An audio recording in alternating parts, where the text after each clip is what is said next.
I also thought maybe it wasn't such a good idea to pursue them as the car is coming at me. So my main concern was my family at that point. They have been trying to track down this person of interest after 4 homicides. Immediately moved the pistol away from my head as I began firing at those guys. You know, I really don't know what kind of individual would harm a juvenile or punch a 13-year-old. It just doesn't make any sense to me. And then next thing I know, I had a gun to the back of my head. I had my pistol on me, and, you know, thank God for that. You know, thank God for that. You know, thank God for that. You know, thank God for that. Damn! Now YouTube censored. Now YouTube censored. I'm mad as hell right now. Yes, I am. Viewer discretion is advised. Mama Black. This program contains language and sequences some viewers may find disturbing. The trio tried breaking into 2 homes. They got into one, and the holiday heist put a teen's life in danger. The night team's Walter Morris live in Miami Shores with this. Walter. Belkis, that's right. Police say those crooks hit 2 homes Thanksgiving Day. Now, earlier, we spoke with a man who chased the thieves away before they could get into his neighbor's house, but another family wasn't so lucky. I also thought maybe it wasn't such a good idea to pursue them as the car is coming at me. Brett Firestone talking to 7 News, reliving the moment he stopped 3 burglars from breaking into his neighbor's home on Thanksgiving morning, chasing them away. Suspicious right away. I saw an individual hanging out of the south side window of the home. Firestone says he and his wife were on their way to work out when they noticed one of the men climbing into their neighbor's house. So they stopped to call 911, and the guy sped off in a white Infiniti. Firestone following them through the neighborhood all the way to Biscayne Boulevard, where they turned around and came straight towards his car. Did a 3-point turn, and I was behind them, and they started coming directly at me in the vehicle. I was a little scared at that point. I thought they were going to ram me or shoot me or something. The burglars getting away before they could get into the house on Northeast 10th Place near 105th Street. The family of 5 still asleep with no idea what had happened. My 3 kids were sleeping there, and I was totally shocked. Thank God nothing happened. Unfortunately, another Miami Shores family wasn't so lucky. Police say the crooks hit this house on Northwest 100 Terrace a few hours later around 10 a.m. A 13-year-old boy and his 11-year-old sister were home alone.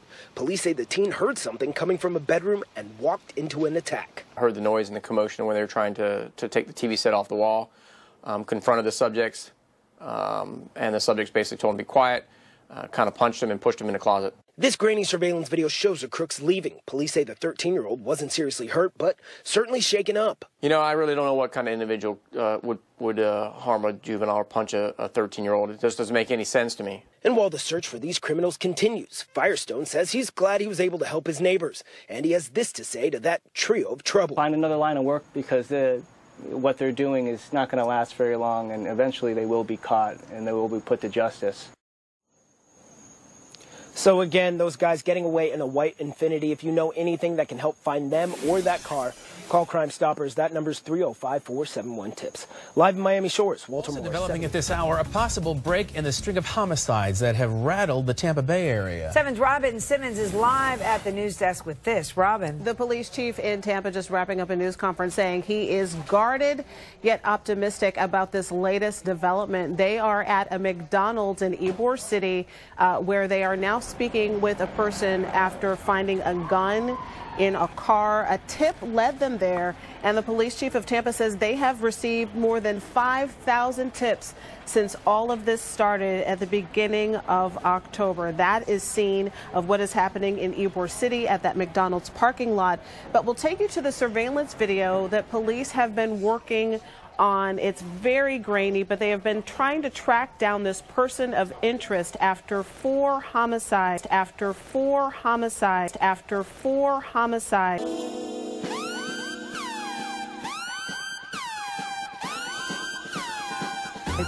In the Tampa area, the Seminole Heights area, if you are familiar, and they have been trying to track this person down. 4 people have been killed since October 9th.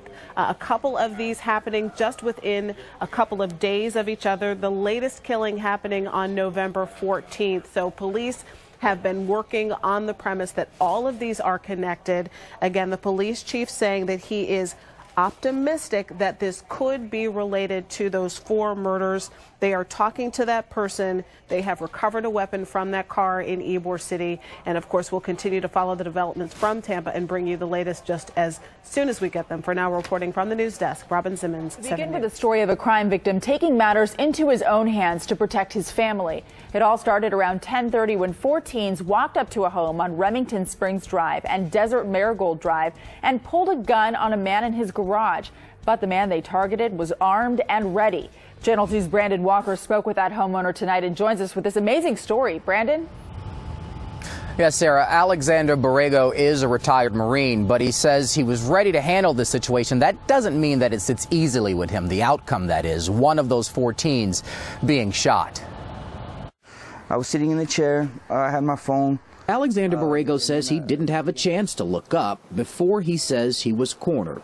4 males, teens, it turns out. One came alongside through here, and then next thing I know, I had a gun to the back of my head. A neighbor surveillance camera recorded the 4 Friday night before they ambushed Borrego, who happened to be sitting outside his home. They told me to get up, so I stood up.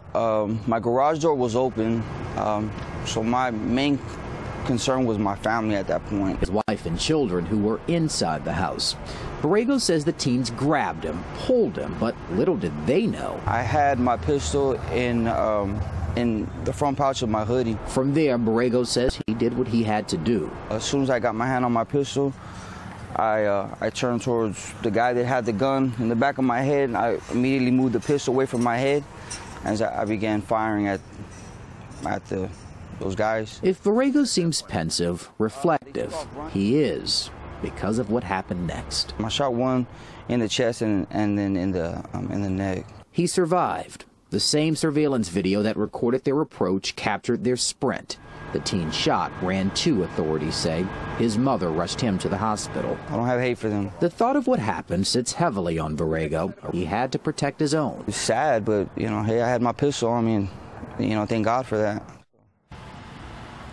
And this neighborhood is patrolled 24/7. I happened to speak to the chief security guard here, and he tells me that he worked to track down those 4 teens. As for the one who was shot, at last check, he was in serious condition at the hospital. We are live tonight in Northeast Harris County. I'm Brandon Walker, KPRC Channel 2. Crime solvers need your help to catch a donation jar thief. A black male suspect stole a children's hospital donation jar from a Walmart on Hopkins Road on Saturday, October 21st, around 1:30 in the afternoon. He drove away in a burgundy sedan. You can see this picture of him on crimesolvers.net and on Facebook at crimesolverscch.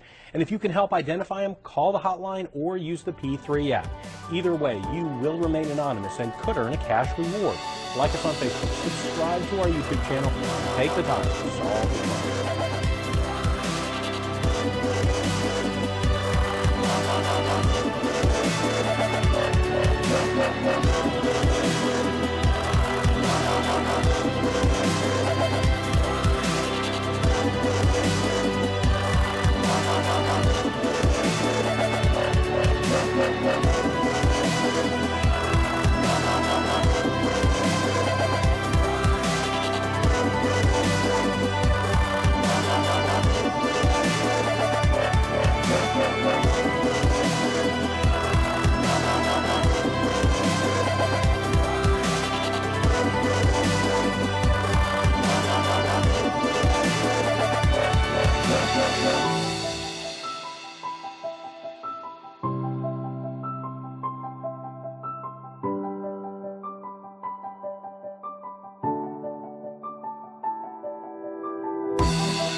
And as always, thank you for watching. If you like this video, please consider subscribing. Also follow us on the usual media for more and interesting information like this.